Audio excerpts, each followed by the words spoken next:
Hi folks, it's Unleashed Code and I have the release notes for The Witcher 3 A Wild Hunt patch right in front of me before its official release date. Stay tuned for that. In the meantime, if you want to click subscribe button to see more patch videos, gaming and a ton of live streaming, now is your chance to do so. I'll see you right after this.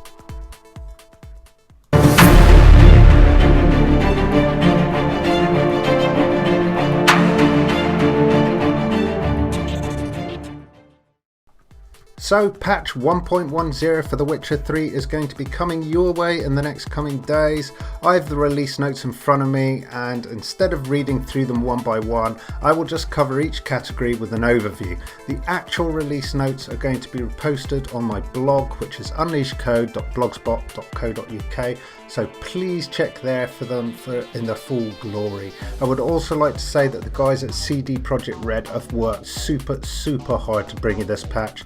The amount they have altered and fixed is far too much to put into this video. It may fit in a book though.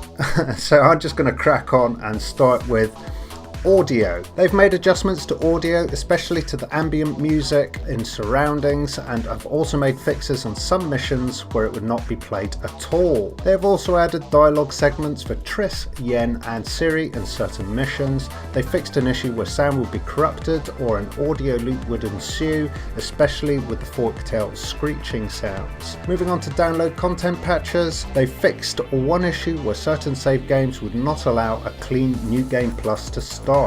Moving on to gameplay. This is a large section. Once again, I have condensed this, so please listen closely, it's still long. Stamina regeneration could be displayed incorrectly and has been fixed. Made fixes to players' weight inventory. They have made corrections to some potions which were taking effect or not even taking effect in some situations. Roach's behaviour has had some fixes in a couple of missions where he would not behave correctly. Crafting is easier as they now include the item level information in addition to the basic information. Colours have been updated in the inventories and stash, making it so much easier to see if you have an insufficient item. Fixes regarding New Game Plus not having the correct quest and enemy scaling to match. Gwent now has 3 game levels you can choose from.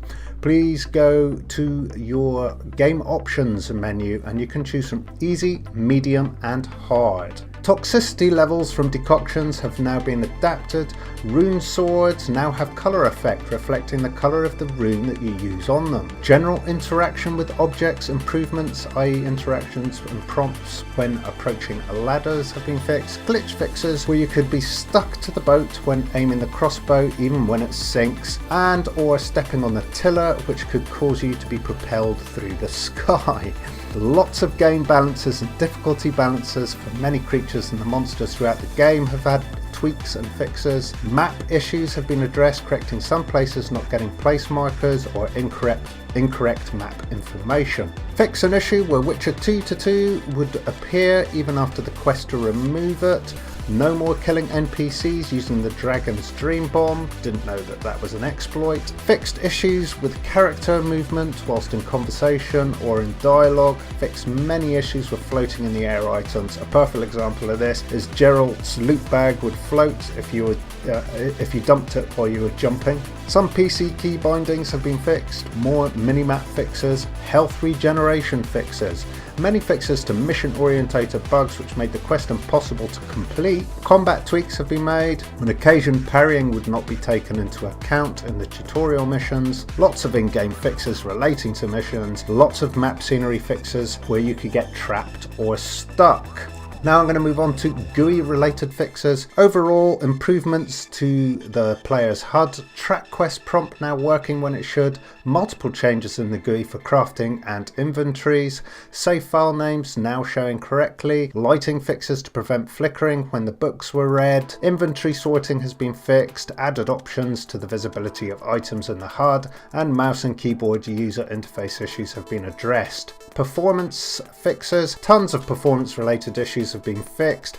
Game performance improvements when using bombs, frame rates and blurring have also been addressed. Stability. Moving on with stability, the AMD R9 285 cards shouldn't crash the game anymore. Alt-Tab shouldn't crash the game anymore. GeForce 8 980 tweaks to prevent the game crashing. Xbox One memory management fixes. Game stability overall improved with loading and saving games also being improved upon. UI and visual.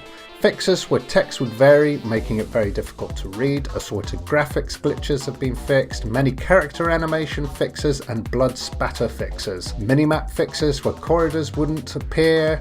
Water effects have been tweaked. Many fixes to broken animations and meshes. Fixes to surroundings and environments, and rain will now not disappear if you die. And finally, moving on to quest fixes. I am not going to read the quest fixes as there's so many this video would just never end. As mentioned before, they're all up on my blog, which is unleashcode.blogspot.co.uk. Many quest fixes across the board, of animation to plot holes and to graphical glitches. You're going to have to read them by yourself, I'm afraid. Thanks for taking the time to watch this video. I am sorry it is a cut down hack of the original release notes, but there are just so many changes. This is really the best I could do for you in the time constraints. Please don't hesitate to subscribe and like the video, and feel free to leave any comments below. I will see you in the next video, so until then, please keep gaming. Catch you later.